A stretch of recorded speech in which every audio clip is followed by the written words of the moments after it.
we're recording this, so hang on. We're going to record this because there were several people that were interested, but the timing just didn't work out. Plus, this is one of those professional developments that you can't give enough. The previous vice chancellor, along with our current vice chancellor, they were really wanting to move a little bit away from just tracking a number and student perception of satisfaction for the student life space. And they were really wanting to dig into why, or because you attended this event, what was the impact? And we hear that a lot, right? Impact can mean various things, and that's where our outcomes usually come into play, which Noelia will get into in a moment. But really, what new knowledge or affirmed knowledge did they walk away with? And so there are a lot of ways that we can collect that evidence, and you all are doing it. Sometimes you don't realize you're doing it, and so you don't really know the terminology or that you are. And then there are some other strategies, especially aside from a survey link, that we want to put on your radar, and not just at the end. So traditionally at the end, we send a survey link asking a couple of questions, not always a demonstration of learning, but a perception of learning. And so we really want to move you all to thinking about capturing student learning in various timeframes of the experience or the intervention or the educational moment that's being provided, and something other than just a clickable survey link, other ways for students to demonstrate that they learn. So Noelia is going to walk you through some fantastic content, and I will hand that over to her.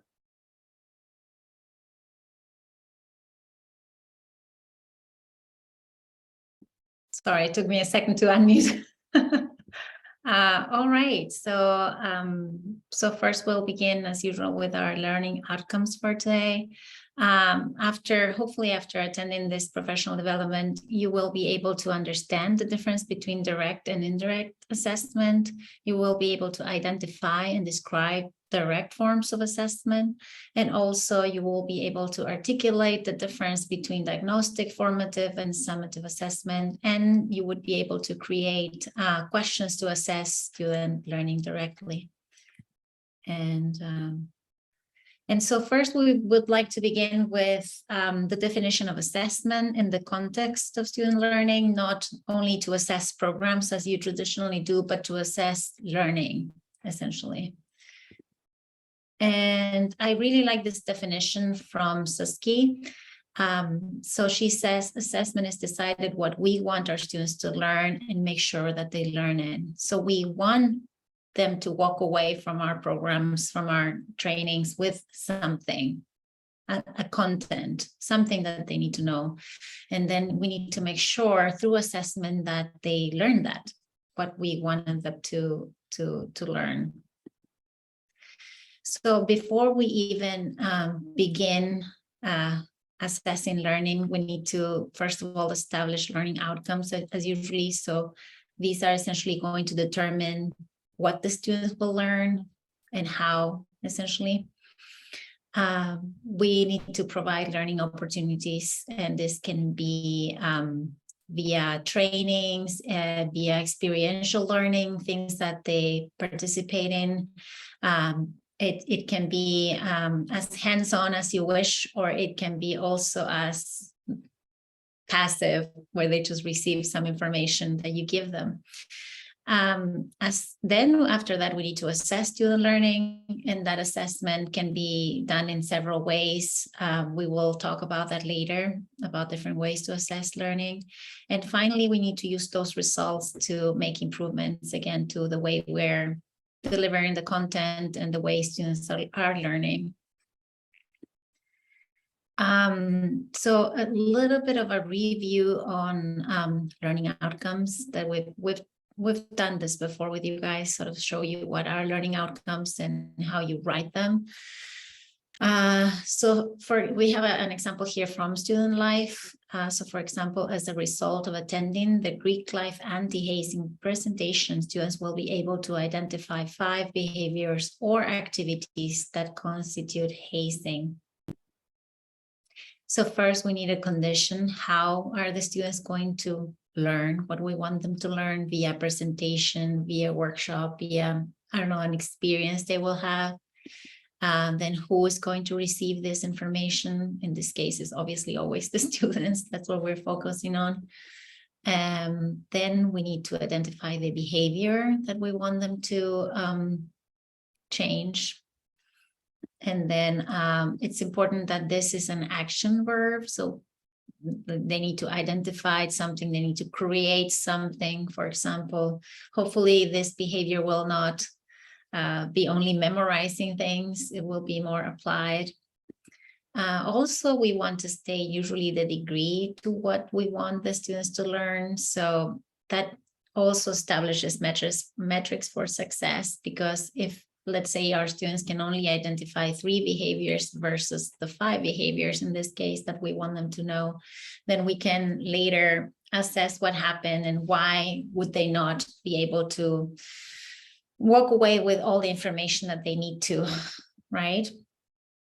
So when we think about learning outcomes and assessing student learning, there are different taxonomies to help us develop learning outcomes. And the most common one is the Bloom's taxonomy. So essentially it shows us that there are different levels of learning. The most general one is remembering things, when you're able to just simply recall something. Then we come to understanding, which is a little bit more complex. Then applying information that we have learned. Then we have analyzing, which is really when you start being able to think more critically and make differences yourself between concepts. Then we have the evaluate content. And finally, when you create, when that's the ultimate goal, when you make students create something from something they have learned, like a presentation, for example, it could be, or something like that. And a new taxonomy that I've gotten to know recently is Fink's taxonomy. And this taxonomy focuses on other aspects that are not only cognitive, but affective. Bloom's taxonomy is very cognitive. And things, as you can see here, it also leans into things that are more effective, like caring, for example, human dimensions, getting to know yourself. And this, as you can see, sounds very student lifey, I think, to me when I read those. So it's a good thing to look into if you want to create learning outcomes that are not only cognitive, but more on the affective dimensions.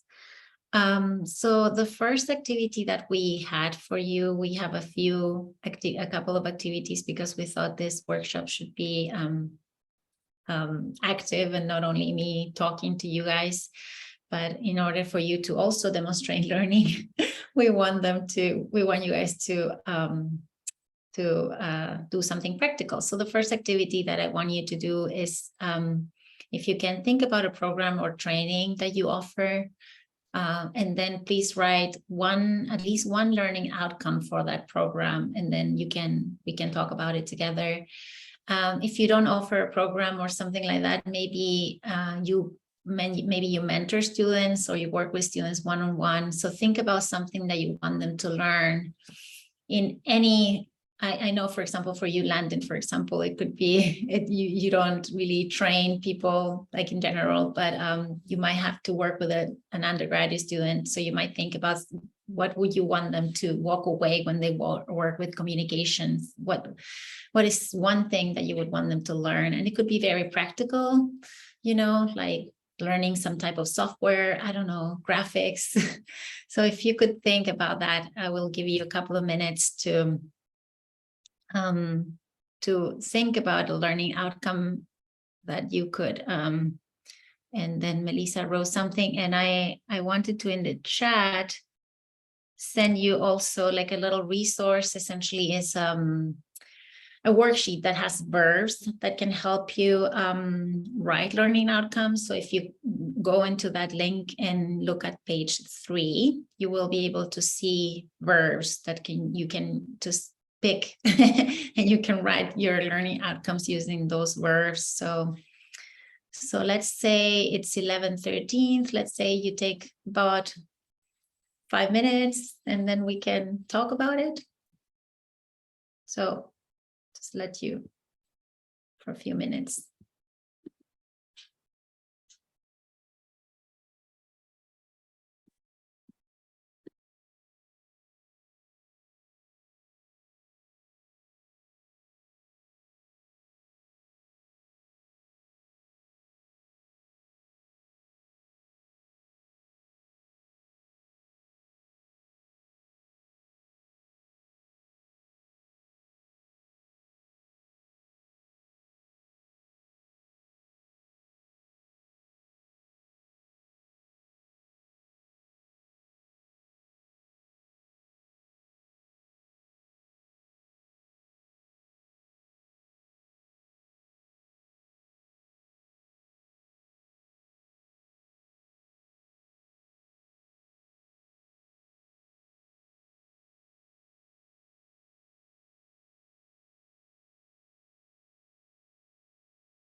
How's it going? Are you guys ready?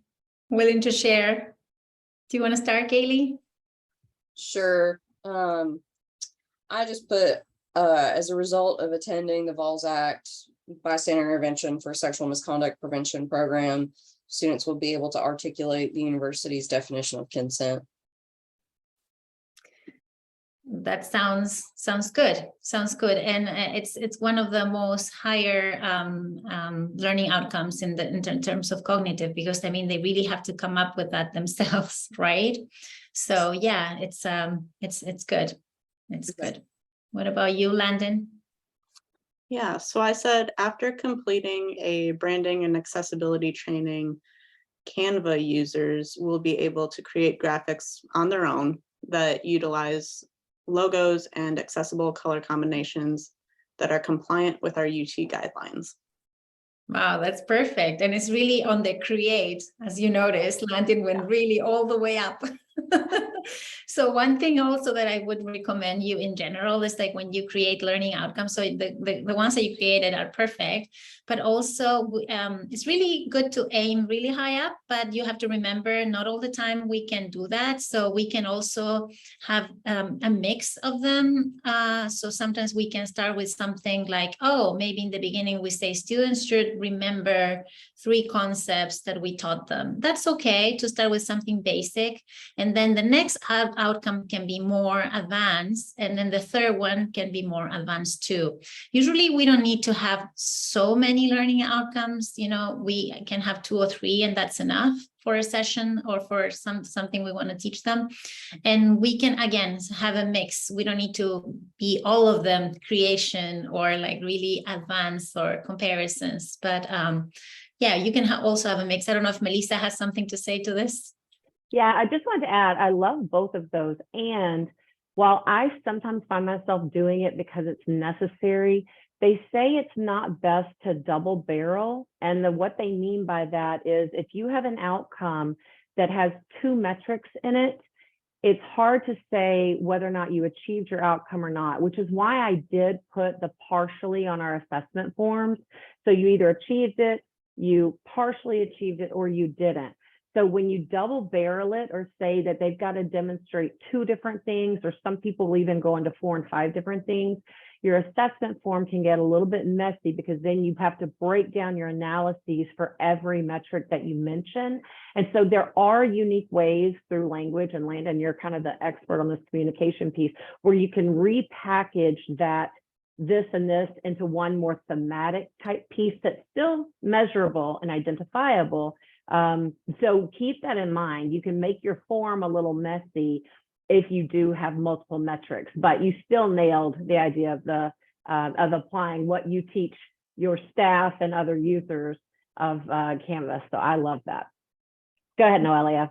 Yeah, I think it's a good point that Melissa makes there. We need to be careful with not trying to, in one outcome, include too much, right? It gets confusing for everybody. Okay, so let's keep going. So now I'm going to talk a little bit more about assessment of student learning. And I really like this cartoon because I think in a practical way, this describes what happens sometimes with learning. So he's like saying, you know, I teach my dog to whistle. And then he's like, but he's not, I don't hear him whistling. And then the other guy is like, well, I said I taught him, not that he learned it, right? How can we actually let our students show that they learn something? Is just saying, yeah, they know it. I taught that. You know, that's what we do all the time. We go give a workshop and then we say done, done, and done, right? And then we're fine with it. So first of all, I have to say assessment gives us a way to distinguish between teaching and learning. So one thing is teaching something. The other one is actually being able to have proof of learning, right? You can say you can teach everything, but we need to show learning.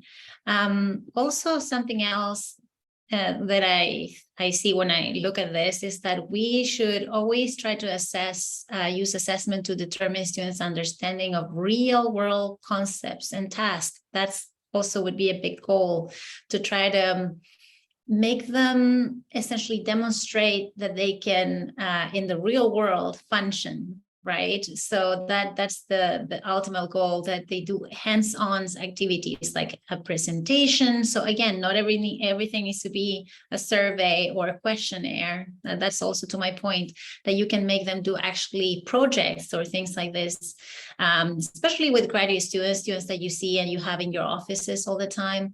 That's a good way to assess their learning, if they are competent in projects or presentations, something hands-on that they can use later when they're working, when they have a job, something practical.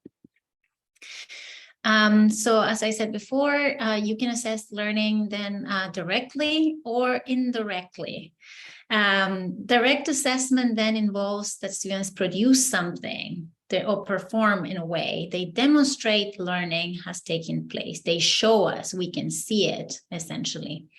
And some examples of direct learning assessment would be exams, that's the classical in school, tests, quizzes, papers, oral presentations, group work, assignments, direct observations using rubrics and interviews. And we'll talk a little bit more about that later. But so indirect assessment, which is, I think, what we love here in student life, right? We love to indirectly ask students how much they learn. This simply implies that learning has taken place. So we measure students' perceptions of learning, but we do not make them demonstrate any learning or skills. And so assessment includes satisfaction surveys, student performance reviews or evaluations, attendance rates, and focus groups. So I always like to give the example, like imagine when you were in school taking a math class, when you were in elementary school. The teacher would not say to you, hey, so how do you feel? Do you feel prepared with the multiplication tables? How will you rate your preparation? And then I look at myself, I would be like, I'm super prepared. I for sure can do this. But it's very different. That would be an indirect way to assess learning, right? A direct way, which is what happens in school usually, is that the teacher says, okay, how much is 7 times 6? And then you're like, well, actually, I don't know the multiplication tables then. You know, that's what I'm trying to say, is that the students are able to demonstrate that they learn it rather than say, yes, I did learn it. And we'll see more examples of this in a second here. So then, for example, assessment of direct assessment questions. So we have the word like, and I have to say, these connect to student learning outcomes. When we have our outcomes clear, these are so easy to create afterwards because we use essentially the same words, you know, defining, naming. Students will be able to name 3 components. After participating, students will be able to name 3 components of blah, blah, blah. You know, that's a learning outcome. Then I just turn it here in a question. So define a concept, name 3 components of, compare and contrast differences between this and that. What criteria would you use to assess? And that's a little bit more advanced, right? Asking criteria. Then examples of indirect assessment questions. I feel more confident in my understanding of, do you feel prepared to do such thing after attending our training? People usually rate themselves very high. So when we do this indirect assessment, it's, you know, people tend to be overly confident, let's just say, and until you ask them to actually perform and do something, right? And then it really shows what they learn. But in general, we tend to be overly confident on what we can do. So students do that, and we do that all the time. So now yes, Question really quick. yeah, of course, always. So for the survey that Haley Flavin is doing or did for all the great students that were getting trained in bystander intervention, do you know what types of questions she asked on the survey? I think she asked direct assessment. Yes, I mean, OSFL, they're doing a great job. I mean, I've looked at their surveys lately. I don't know what's happening there, but They're doing a good job. And Haley is very assessment minded. I think she had some training with some faculty at some point. So it's not like this doesn't come out of thin air. She has some training, and she and I discussed in a meeting, and she really knows what she's doing essentially. And all I've seen is direct assessment of learning. She really asked for things like define this and that, name 3 concepts of. Yeah. It's really it. Yeah. I have seen that a lot. So in order for us to sort of get more familiar with direct and indirect assessment, I thought I'd give you a little activity. So I'll give you a couple of minutes, and I want you to look at these questions, and I want you to assess whether they are measuring learning directly or indirectly. So I'll give you a few minutes to look at them, and then you'll tell me.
Okay, I think this is just not a lot of people, we can, I guess, maybe do it together if you guys want. So what do you guys think about the number 1? Did you like the program? What do we think? Oh, I put in the chat what I thought they were. Sorry. That's fine. That's fine. Let me see. Yes. Yeah. Indirect. Indirect. Why? Oh, because it's asking about their perception. Right. Is saying, do you like the program? I'm not demonstrating any learning when I say I like something. Yeah, so so when you defined indirect assessment, is that it may imply that learning has taken place, and the examples that you get satisfaction surveys, attendance rates, but can we even call that indirect learning? Like, yeah. Can we call satisfaction indirect learning? Yeah, I know. I think people tend to think of it like that, but yeah, I think it's even questionable that it's learning, because it's really basically an opinion of your experience, right? Your perception, and it's sort of leaning in towards your effectiveness, like your affection, not cognition, right?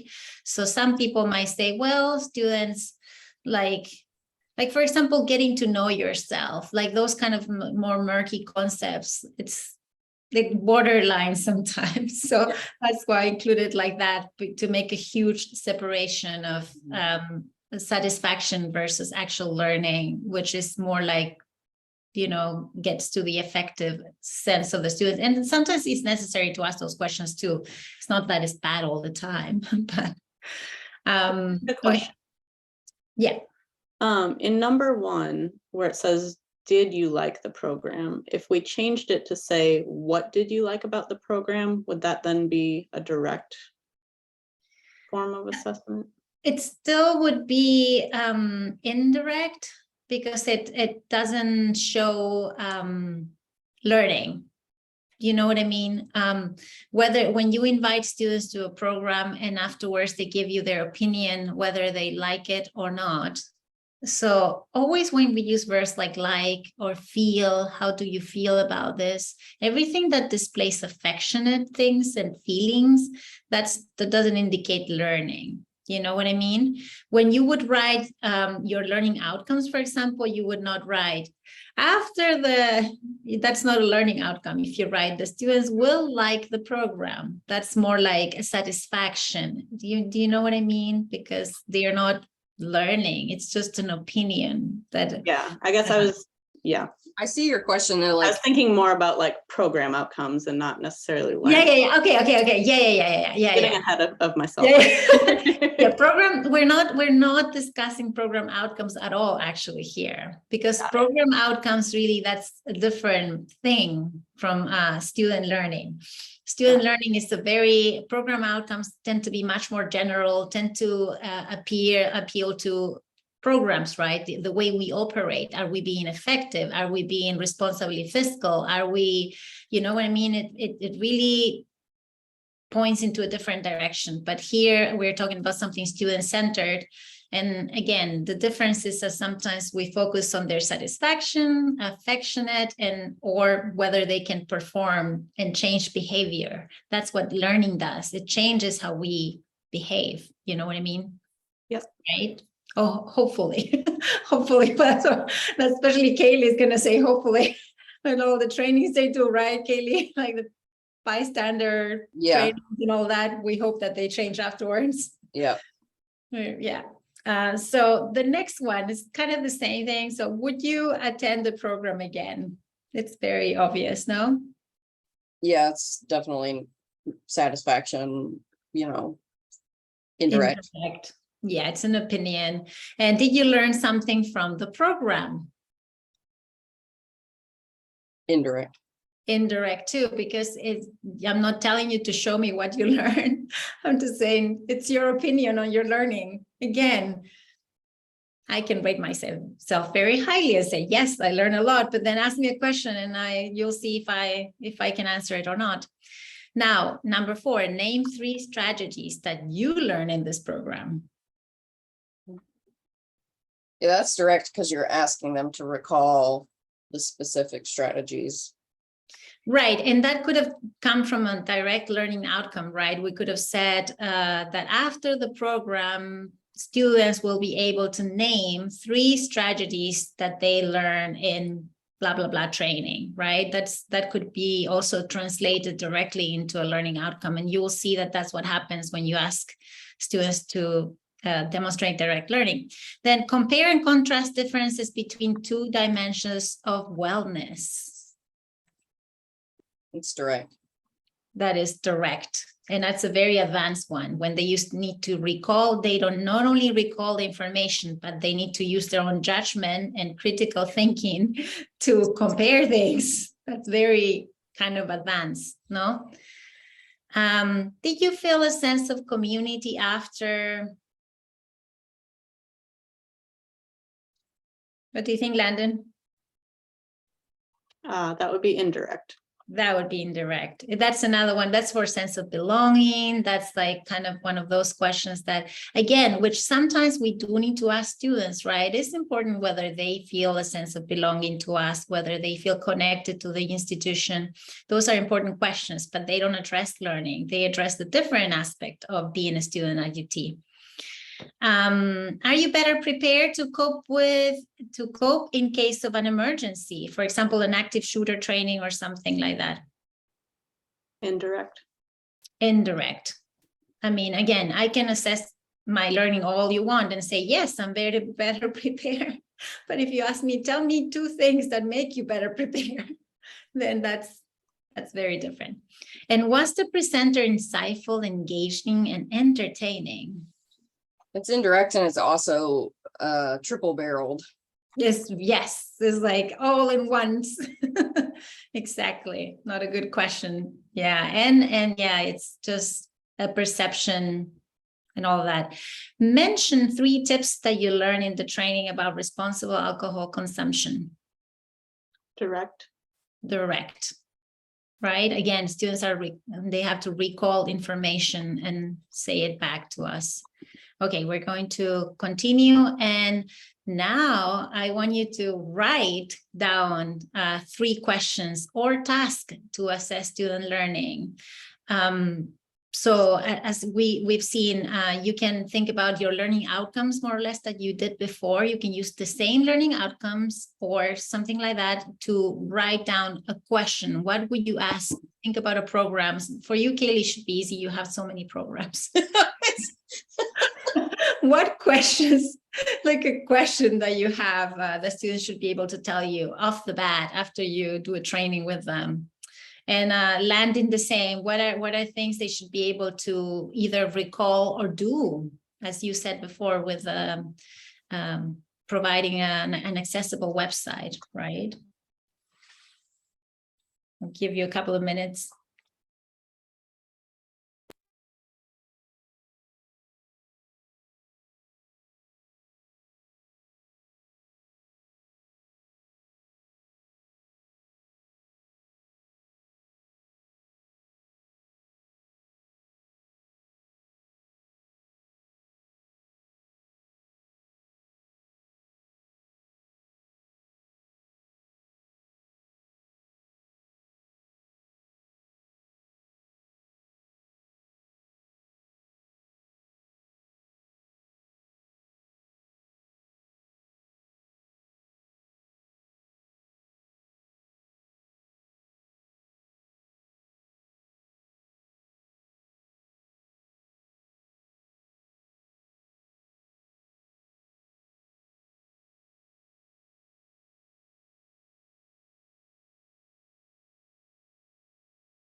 Okay, so I have 3 different options. Good, And let I'm us- curious to hear which one you like the best. So I'm doing the learning objective, the same one as a result of attending the Vols Act bystander intervention for sexual misconduct prevention program. Students will be able to articulate the university's definition of consent. And so I have 3 different assessment options. The first is consent is an blank agreement to participate. And in that one, students could either select from 4 multiple choice options or fill in the blank. Another one, true or false, consent is a passive agreement to participate. True, false, or don't know. The correct answer is false. True and don't know would be marked as incorrect. Third option is write the university's definition of consent, and they would actually have to type in the full definition. Cool. I think all of them sound good. I think it depends on how many questions you have, because again, if you're going to have like 3 or 4 questions, maybe you want to have them open-ended. I think that's better, because also you could also, instead of write the definition of like the university's consent thing, you could say something right in your own words. I would do that, because we don't want them to memorize it necessarily, right? We don't want to use, what is it called? Rotary memorization, something like that. When you just like spell out something in order to show understanding, is much better when you can use your own words to define something. Of course, it needs to make sense to you, but but you know what I mean? But you're the expert, so you would be able to know if they have no idea what they're talking about. I like the options better than true or false. If I'm going to choose one of them, I think I like that a little bit better. I think you really need to think more, I think, when you're doing that, but that's my perception. Rather, true or false is more like, ding, can choose whatever. But if I have to read something carefully, that's also minimally shows reading comprehension. I mean, really, right? I mean, but yeah, I think all of that depends on how many. If you're going to have tons of questions, maybe just having a couple that are identifying concepts and other ones that are optional. I think I saw that in Haley's assessments too. She doesn't have only one type of question. She has different types of questions. So I think that's a good thing to do. What about you, Landon? Yeah, I dropped my questions in the chat. Oh, right. The first two have very specific answers. And then the third one would be giving examples. So that would be like a fill in the blank that students could provide any number of different answers for that. The answer to the second one is never. Yes, great learning, Kaylee. Which UT logo should be used on, what you mean, the Tennessee or the text? I probably need to clarify that one of like which file type. Right. By the way, yeah, since Kaylee is giving me a good point, when you create assessments, that this is like when you create a test, anything validated with a student. Yeah. It's not valid until a student has read it and tell you, Landon, what is this question? I cannot understand it. Sometimes we have the best intentions, and we write really also high up. I mean, but remember, it has to be third grade level, very easy to comprehend. Like my 8-year-old need to be able to read your questionnaire and understand every question. So always give it to students before you give it to the world, and then you'll find out. That's the best way. Good catch, Kaylee. Yeah, I didn't know the answers to most of those questions except for the orange, maybe, that I've heard. That is not good to use orange. I would have failed. Am I right on the last one, Landon? What was the last one? Oh, yeah, those would be great examples. really any digital space would. Good.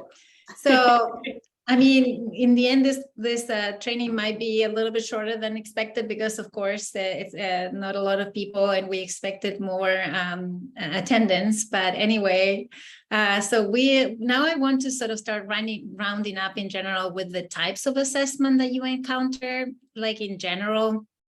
So you have typically diagnostic assessments, which is they can help you identify current knowledge of a subject. These are the pre-tests. So in student life, we like to do those a lot too. So how much students know before we teach them anything, right? And in school, those are pretty common too, I think. Then we have formative assessments, which provide feedback and information during the instructional process while learning is taking place. And we will see examples soon about it. And then finally, the summative assessment, which takes place after learning has occurred. And they summarize the learning process, essentially provides feedback to us, like general feedback. And then I will show you some examples. So for example, diagnostic would be a pre-test. As I said before, we love those in student life. I see those a lot, pre-test, post-test. Self-assessments, discussion boards and responses. You can use them to assess how much students know about a topic. If you just post a question on social media and then you'll see what they come with, for example. Interviewing, so just by talking to students. Baseline has something called student response system, which are like short pace, quick surveys that we can send them to ask them 2 or 3 questions, and we can have an automatic answer of how much they know. And then while we have them with us, we can do in-class observations. Homework is traditional, reflection journals, test quizzes. There's again the student response system on baseline, and also something else that actually faculty uses a lot here at UT are the personal response system, the clickers. I don't know if you've heard of them, but essentially students in their instructional fee, they pay for that already. So all of them have them. They have like a little app on their phone or a physical clicker. So when you are in the classroom with them, you can poll them essentially and give them questions in class. So it's very similar to the SRS essentially. Also rubrics. So rubrics are super cool to assess learning. Essentially, you have a piece of paper with different categories where you can rate more objectively what students are learning or what they have learned, because as you will see, rubrics are also summative. So then in summative, we have the exams, the term papers, portfolios, projects. And then I wanted to show you this little cartoon that I thought is really cool and funny, where the little girl is asking for rating, and he says he needs to create a rubric, of course, because remember, we cannot assess anything objectively without a rubric, right? We need a rubric to assess objective learning has happened. So, and again, rubrics can be used in place of sending a survey. And when students are performing a task, for example, like doing a presentation, in your case, Landon, for example, if your students are doing something for you, like a project, like a website, or to evaluate general performance, actually, you can do a rubric like communication skills, working as a team, you know what I mean? Like a general assessment of the student's performance in your office. You could also develop a rubric to assess that. And then they get a little score and the little score can tell you, oh, you are in the middle or you are above expectations. You know, it's a way to say, how do I stand? How do I compare to what should be the standard, what should be a good work done, right? So that's the idea. Do you guys have any questions so far? No? Are we good? Okay. And I think Melissa told me she would do this part. No, Melissa? We cannot hear you, I think. There. Testing. Yes. My AirPods died out on me halfway through, and I have a mix. Never mind.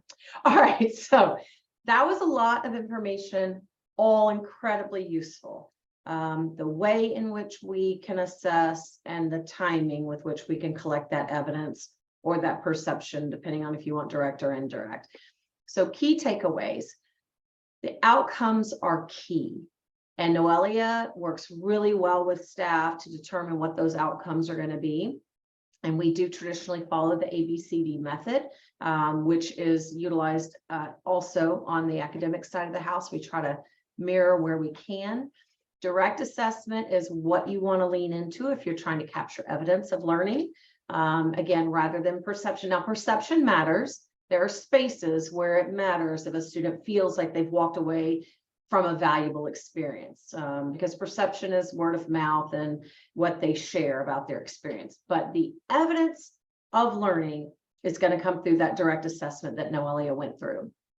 And again, timing. Learning can be captured prior to an event, that's diagnostic.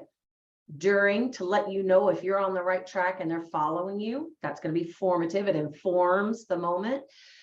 And or you can do it in a summative manner, which again is collectively after the intervention or the training, finding out what they know. Again, that's going to be short term usually.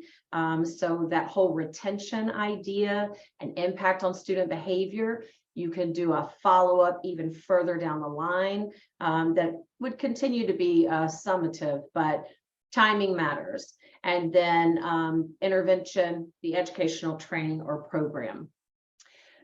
Most people tend to find frustration around these types of assessment because it does take intentional planning and time on the forefront, because not only do you have to define the outcomes, develop the instrument, working with us to ensure that you are measuring your outcomes is critical.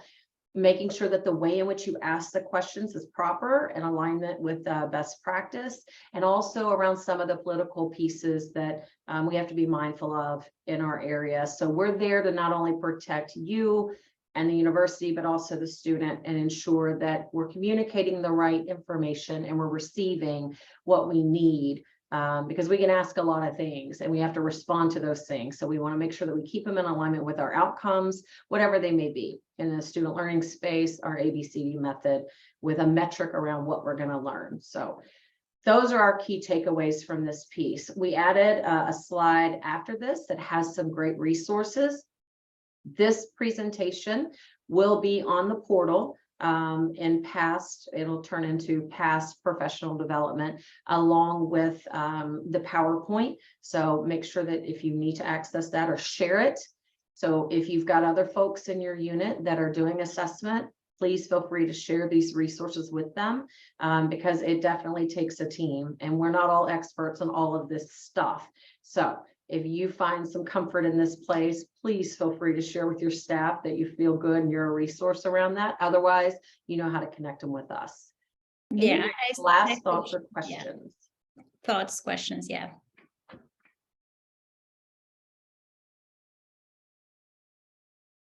Was that an uncomfortable pause enough to allow thinking? It wasn't uncomfortable for me, shockingly. Kaylee. No, I was just, so the link you sent is where this will go, the recording of this? Yes, yeah. Okay. So what we're going to do, because when we moved everything off the website, public, and we went to the portal, we listed all of our past professional development, but we didn't add the PowerPoints or the little extra resources that go with those. It's like a process in development. And so we'll go back and add anything. A lot of our recordings were in Zoom and they got deleted. Because we didn't download them and put them on the portal because it didn't exist, or we didn't add them to our YouTube site. And that was just, we weren't in that practice. We thought Zoom would be fine. But once we realized they kept deleting our stuff, we've now shifted and we use a different approach. So the recording will be on the portal, resources will be on the portal. Any existing PowerPoints will be added as we build the site out. So, but Kaylee, the one that you specifically asked about is one of the more recent ones. And so we'll intentionally add that content. Okay. I think around you've sent learning. that to me before as well, or maybe you sent it to Lori. But I just wanted to make sure that I had access to it. Absolutely. Yeah. Yes, I did send it to her, but I can also send it to you independently as well as put it on the portal. I think she forwarded it to me, so. There you go. And Layers of outcomes, division, university, division, department, program. I mean, we got to know what we're doing and why we're doing it, right? And how we're going to be successful. And so the scope shifts as we get more narrowed down to the program. Oh, it was the mission statement help. Yeah, if you don't care to forward that to or send that to me, that'd be great. Yeah, and now we have our survey templates approved. That's also what we should mention to them, that we were creating and working on survey templates for a long time, but Dr. Cuevas had to review them, and now he finally did and approved them. So now we have them on the portal. I don't know, Melissa, if you want to share the Yeah, let me share that really quickly. So we thought the easiest place to put it, I believe, is under the survey protocol on our main page. And if you scroll down just under the approved demographic questions, we have survey templates approved by the Division of Student Life. So we have a satisfaction set, we have a belonging and mattering set, and student learning. So for example, I'll go into belonging and mattering. It's just a Word document and it gives you a little bit of instruction as to how to utilize the document.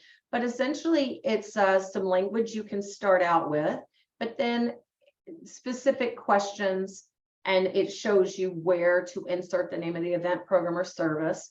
And so it's just language that you don't have to develop. It's Noelia did a lot of research on this. I had it reviewed by our campus partners that are experts in survey development and design. And then executive leadership has already reviewed these. And so there are many types of questions. You're not expected to use all of them at all. You kind of select. It's like a self-serve space. You pick the ones that meet your outcomes, insert your program name or service, and put them into your instrument that gets reviewed either through an assessment plan or through a survey request. Remember, when you develop your instrument, and it's ready to have it approved, it's either connected with an assessment plan. So you just submit the phase 1 part of your assessment plan. If it's not connected to an assessment plan, you do the survey request form and do that separately. So we don't want you double dipping or doing double work. But if it's associated with an assessment plan, you just do phase 1, share that with us, and that will automatically have your Word document with your instrument attached to it. So it's nice and clean. Yeah, and I want to reiterate that these templates include many, many more questions that you would need. It's just that, Exactly. I you mean, know, yeah. so then you have the option, essentially. You can take 2 or 3, you can take, I don't know, more or less, but it's not that you have to include all the questions. We try to make that clear. And the beginning wording and at the end message are also suggestions just to make it better, but it doesn't need to be that. Well, It's and to the point of, if we keep it streamlined across the division, I can go in and find all the spaces where this question was asked and do a little bit of aggregating for a division lens around, you know, many programs and services. So this template helps you so that you don't have to recraft anything or worry about language, but it also helps us because we can do aggregate across the board. So using the same language and asking the same. Yeah, and there is a little bit of difference between sense of belonging and mattering. So I did a lot of research to distinguish between those questions. So I hope, well, you'll notice this. And I'm going to stop the recording now, Melissa, if that's okay. I think we should. Yeah, that works.